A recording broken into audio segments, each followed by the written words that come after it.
So, this is Shadow. This is the book cover I was talking about in the previous one. I was talking about Going Under. She looks like a porn star. I think she's really attractive. I'm not gay. I'm straight personally, but if I was a dude, I would do that. Anyway, this is Shadow, the second book of the Going Under series, which I said I did a review of the first one. This book was way better than the first one. This is a... I forgot the girl's name. I forgot her name. What's the guy's name? Yeah, Nick, that's it. The guy, this isn't the guy we haven't seen him in the previous book. He's not a guy that was there left in the previous book.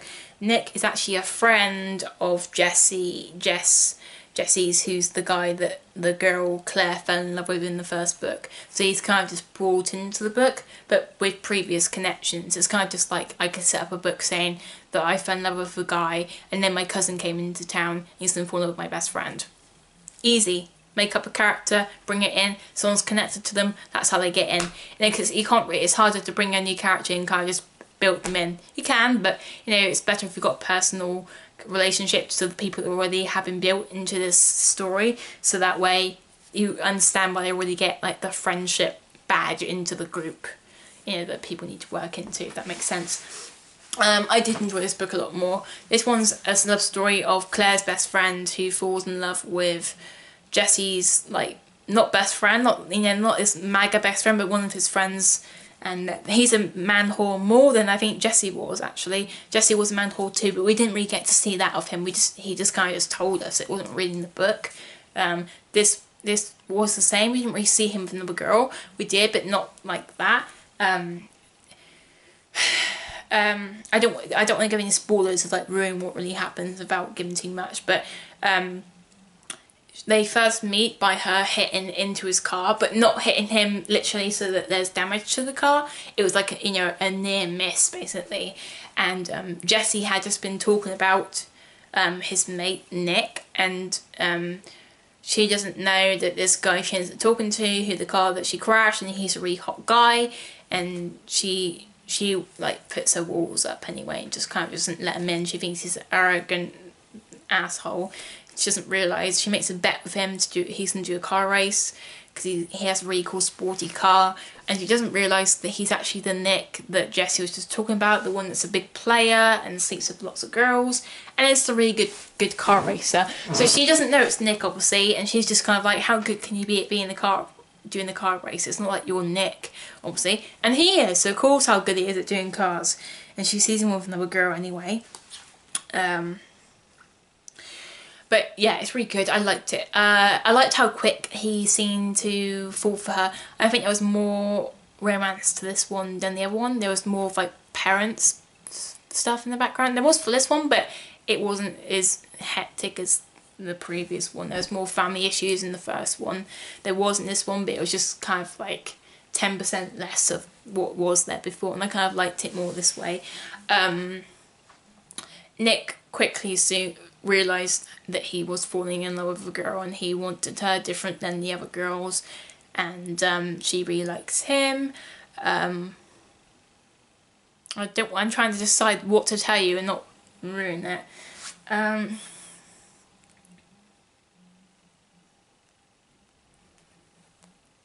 What should I say? I liked that we did get to see Jesse and Claire from not their point of view. We kind of just got to see them in the background because they're really the happy ever after couple. We've seen them in their book and see how they got there. Now it's time for their friends, so it was nice to see them have their background time, if you know what I mean. That's it, Peyton. Peyton's the girl's name. I like that name, Peyton. This is something I just noticed when I was reading the summary of Georgina Cat's series. I can't remember what else was it I saw. Because the name Peyton is from One Tree Hill. You know, that's the character with the big frizzy hair. And I can't remember what it was. I was reading, because I was reading different book series, different books of hers and the different summaries. And I can't remember what it was. I was reading a different series, but of the same author. And there was another name that was to do with One Tree Hill. And there was a story that sounded a lot the same. You know, the summary made it sound the same. The actual story was a lot different from what I thought. That was it. It was when I read Going Under, which is the first book of this series, because the summary makes it sound a lot like Hayley and Nathan from, you know, One Tree Hill. He was the bad boy, then he met Hayley and she turned him into a good guy, and he turned into every girl's dream husband. They sort of did have that a little bit, but it wasn't as good as One Tree Hill, obviously.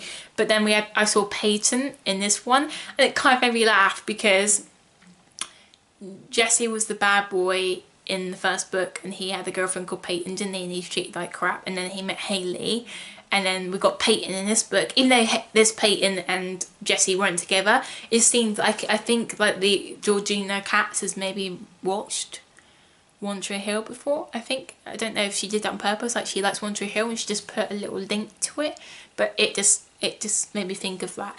And then we got Hayley who falls, and Peyton, he was like, Lucas fell in love with her, didn't he? It reminded me of that for some reason. It just automatically like connected, and it felt like I just thought maybe, oh, she probably has read watched the TV show and wanted to put a little bit of it into her personal books. So that was nice. I liked Jesse more than, I liked Nick more than Jesse personally. I don't know why. I thought Jesse was my favourite. I did really like him in The Guy. I didn't like Claire as much. I did enjoy Peyton a lot more. She just looked more fun. Not just because she's prettier. I don't mean that. I just mean her personality is a lot more fun. She had a smart mouth, is what people call it, in it. She wouldn't let you know that how you were affecting her, basically, and she would turn the tables on you, and she had a really clever way of doing things, and Nick could do it back to her, and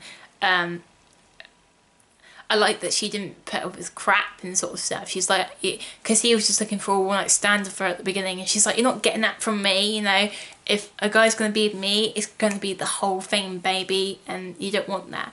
So he kind of made it work for it, but he wanted that with her anyway. He wanted to be the guy that like got married and had babies with her and all that sort of stuff. And I love seeing his sister in this book as well. I don't think we get a book of that, no, but we kind of got another background couple, which was Nick's sister falling in love with one of the guy's friends, who's friends with Jesse and Claire and all that, so they kind of got together. This was more fun because there was a baby involved, but not really. Spoiler alert, it was actually fake. We found out that Nick has slept with a lot of girls, obviously, and he doesn't remember the actual number. Same as Jesse from the previous book. They sit with so many girls, they don't know what number they're at. That's a horrible thing to know. And the girl comes when he's all happy with Peyton and tells him that she's had a baby, and it's his.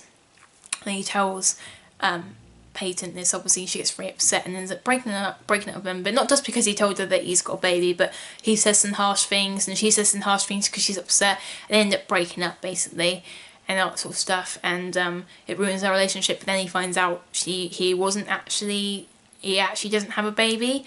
The baby was all made up because of this girl who was jealous and wanted to get revenge and stuff to ruin his life because of how much of a manhole he is. I don't really blame her actually, even though she was a kind of a bitch for ruining Peyton and Nick's story. But I really liked how they made up in this story. It was really sweet that she became friends obviously with her ex-boyfriend's sister. They were friends before they broke up, and she bought her brother's journal, and which was Nick's, and Peyton reads his journal, and she ends up thinking he's only like been with her, it was all pretend, he didn't really care about her. So she ends up reading all this journal about her and how he gradually falls in love with her and how he cares about her and keeps thinking about her, and she felt the same. And she ends up talking to the journal, but I don't know if it's in her head or she's actually speaking to it because the writing wasn't very clear, but she kept like agreeing, like, I felt that way too. All you had to do was ask Nick. Oh, he had a ring for me. Oh my god. And she realised that the baby wasn't real, but he didn't tell her because he believed that she wouldn't have believed him anyway without proof. And he's already got an engagement ring, but they're still not together, and he came close to having sex with someone, but he didn't, and she ends up running to him, and they end up making up and getting engaged. And we got to see the scene that we didn't get to see from the first book. We got to see Jesse and Claire at the hospital after they gave birth, and we got to see Nick and Peyton went and visit them, and Peyton's very pregnant and she hasn't told Nick yet, and he's a police officer, and she ends up telling him that she's pregnant, and he's really happy because he was just talking about practicing making babies inside her, putting one up there. There's actually this really sweet quote. I actually found this actual quote that was in the book, but someone's actually taken that quote that I liked from the book and actually put it in with like a picture onto the internet.